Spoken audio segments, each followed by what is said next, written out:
লাভ নাই ভাই, প্রচুর ইবাদত বন্দেগী করে মনের মধ্যে অহংকার রেখে কোনো লাভ নাই।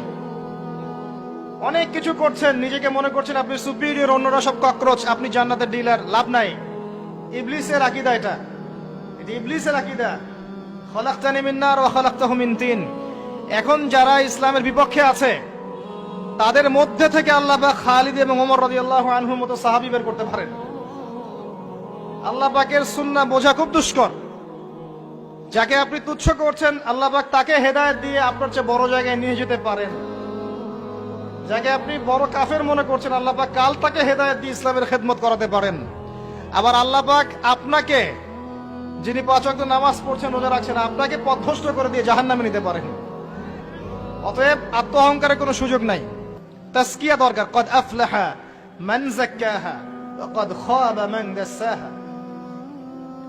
قد أفلح من تزكى وذكر اسم ربه فصلى بل تؤثرون الحياة الدنيا والآخرة خير وأبقى। তাসকিয়ার পরে কি করবেন? চেষ্টা করেন হালাল রিজিক অন্বেষণ করার।